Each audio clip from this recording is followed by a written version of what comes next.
experiences, but I'm not living by my experiences. I'm just living by sight and not by faith, basically. So let me get back into the situation. The girl, she had a nice job. She had her own money, her own condo, her own car. She didn't need me at all. So once she saw I didn't have that job anymore, she kicked me to the curb. And when she did that, I started taking my last little checks, going to the club, and I was looking for the come up. I'm not gonna lie, I was acting like what girls act like. See, people think it's only girls that do it. Dudes do it too. Sometimes we all look for a handout because that's the easy way out. So I looked for the easy way out, went to the club, got in a nice little Perry Ellis suit. I'm in there looking like a football player, and out of nowhere, here comes Royalty Mom. She says, my daughter thinks you're handsome.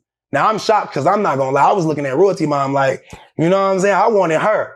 And then she says, my daughter, I'm going, wait a minute, you got a kid in a club? So I turn and see Royalty looking like a little, skinny little model. I'm like, damn. So I got on with Royalty that night. And then like 2 days later, I stole my girl's car, my current girl's car, who I was with at the time, drove to Royalty's mom's house because Royalty she was in a relationship. So Royalty's really bogus because she was in a relationship with the father of her 3 kids, snuck out to meet me at her mom's house. We did our thing, and then I overslept. See, that's why I messed up. My phone had 100 missed text messages. The girl's blowing me up. She had to go to work. She had 2 jobs, a day job, a night job. I stole her car. She can't go to work. So now what happens is the next day, when I wake up, I find out she's changed the locks and she's threw all my stuff out her condo. So now I'm pacing around. What do I do? What do I do? I have no fallback plan. So that's when I entrusted in Royalty, and she actually extended her invitation. It was her mom. Her mom extended the invitation and said to Royalty, you need to leave your baby daddy behind because he's not nothing. You've been with him 10 years and you need to give CJ a chance because I can see something in CJ. That's what her mom said to her. They didn't know I had the felonies. They didn't know about any of that because it all happened so fast. I met him in the club 2 days later. I'm there. The next day I'm homeless.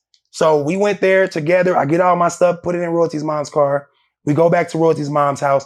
And that's why I stayed for the next year.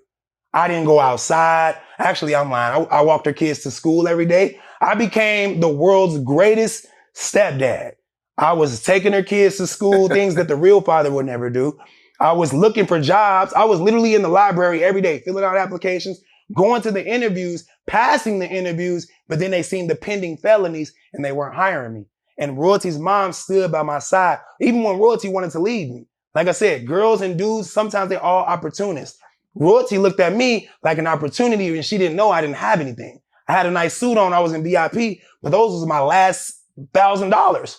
I didn't have anything left after that. So I consider myself lucky because if Royalty's mom didn't come into the picture, I would have been back in Gary. That was my last resort, to go back to Gary, move in with my uncle and auntie, because I definitely wasn't moving with my grandma.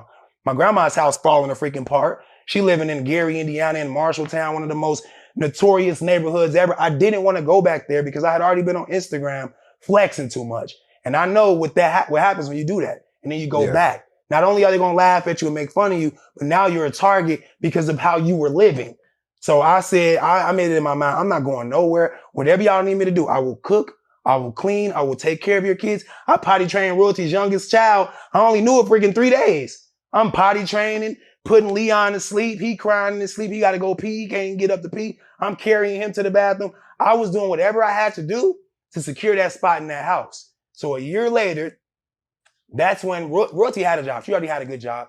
That's when she saved up enough money so we can get our own apartment. Because living on her mom's floor, that could not be the end of my life. So I was always in Royalty's ear. You got to stop spending your money and we got to save your money so that we can get out of this. She listened to me, thank God, and we got out of that. So once we got out of that situation, that's when the charges dropped. I did my community service. I did good. I didn't get in trouble. That's when I got another job at a casino. And that's when Royalty's mom looked at her and said, I told you so. This man right here is not regular. I got that job. And then my brother moved in with me, as I explained earlier, Jinx. He started doing YouTube. He did this. He came downstairs and said, bro, I need you to get in my video. I'm smoking a blunt. I smoked so much weed, man. It was crazy. I'm like, I can't get in your video, man. I'm getting high. He like, it don't matter. Get in my video. I come upstairs. He's doing reactions at the time.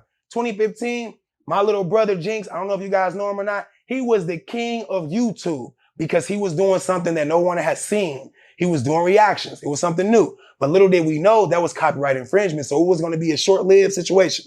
But anyway, I got in his video and that video blew up. All the comments was about CJ. CJ is so cool, and CJ is this, CJ is that. And most of them were saying how cool I was. And that's literally, I formed my name right then and there. I didn't have a computer. I didn't have a YouTube. I didn't have no clout. I just said, okay, I'm CJ so cool. I looked at my little brother. I said, little bro, can I use your computer? I want to make a video. You know what my little brother told me to my face? He said, hell no, you ain't using my computer. It's my personal computer. You better go buy one. I ain't even had no damn money. So who I go to? Royalty. Royalty, can you please buy me a computer? She bought me a computer and the rest was up from there. I started posting 15 videos a day. And I'm not going to lie, I felt the animosity from my little brother because he sensed something. He sensed the change. Okay, now I'm not the only one with money. I'm not the only one with fame. My big brother's coming. But see, that's what he messed up at. I tell him all the time, bro, you can't hate on your family. Even if you don't call it hating, you can't get jealous of your family. We're flesh and blood. If you go up, you're supposed to bring me up. If I go up, I'm going to bring you up. That's how it's supposed to be. But sometimes, like I told Badmankevo, you got family members that ain't even your blood that will treat you better. And, 2 days ago, he posted that he made, and I hate the pocket watch, but that's your boy. So I just want to ask you about it. He posted that he made $800,000 in 1 month. Yeah. Wow. Yeah. No, like I feel like as everybody know, me and bro, that month I feel like we was really, really, really overly working, and I just hope that he stay on the same track as that, because that's the whole goal. What I promised when I came around is like, bro, I'm gonna make sure, that you win and you stay on it and you be able to, whether it's good or bad, that whatever you create, as long as it's bringing you money, it really don't matter. You know what I mean? And I just feel like when I met bro, he was, he was just, trying to get everything together. He was all, he always gonna be rich and is rich and was rich. But I just feel like, man, you should be the type of person you is. You should be making $3-4 million a month, because you have the culture and you have the kids. So, my job is always to come around with people, whoever I'm around, and help, get to the next level. Like I said, sometimes it can be up and downs with people that don't want change in your life. And they just feel like, oh no, I want you to be like this. I want you to be that person that makes a few $100,000, not 800 or $1 million, So things elevate and go up and down. But, when you on your way to the top, you'll lose a lot of relationships and stuff like that. And I was telling them, like, man, you're going to lose a lot of friends. You might lose this, you might lose that, but you're going to win. That's all that matters. You know what I'm saying? Yeah.